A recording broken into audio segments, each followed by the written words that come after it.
Election campaigns are loud, colorful affairs in Korea. Imagine catchy slogans on banners waving in the streets, addictive songs blaring through the speakers.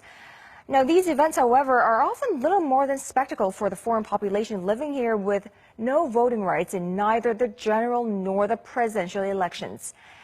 However, as the number of foreign residents increase by the year, so do their needs and concerns. So, how can foreigners living in Korea have their voice heard? Our news feature tonight with Oh Soo-young. 10 years ago, Korea became the first Asian country to grant foreign residents the right to vote in local elections, 3 years after acquiring a permanent resident status. Only naturalized citizens are eligible to vote in general and presidential elections. Compared to most other developed countries like the United States or Japan, which prohibit foreigners from all elections, Korea's electoral system is considered to be more open. Koreans, I think, have been at some significant success in opening up and welcoming people of different backgrounds and ethnicities.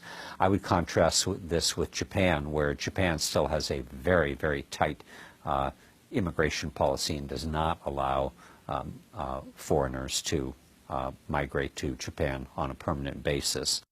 Over the last few years, the number of foreign residents has grown steadily, exceeding the 1.7 million mark last year. That's 3.4% of the entire population. With the unprecedented increase in long-term residents and workers, many feel their needs have not been taken into consideration. This is especially true for areas in Seoul and Gyeonggi-do province, where almost 10% of its residents are foreign nationals. Seoul's Yeongdeung-pogu district has the largest ratio of foreign residents, at 17.5%, followed by the Kumcheonggu, Gurogu districts and Ansan City in Gyeonggi-do province. A number of ethnic groups have set up their own communities to discuss and resolve their needs.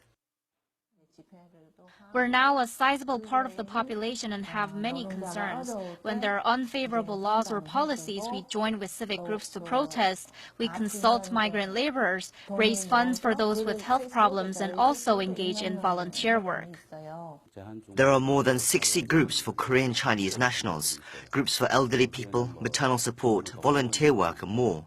There are around 100,000 of us who have acquired Korean citizenship, and our aim is to be able to have stability. We think that, as Koreans, it's our responsibility to participate in national politics. However, without established political entry points, these foreign communities struggle to have their voices heard. There's a limit to what we can do on our own, and always asking civil groups for help puts us at a disadvantage. We need representation to make our concerns known and push for relevant policies. There are hundreds of lawmakers, but none speak for us. It will also require foreign residents to exert efforts themselves. A clear majority of the foreign population choose to forego their right to vote. The turnout rate for foreign residents stood at just 18% in 2014's local elections.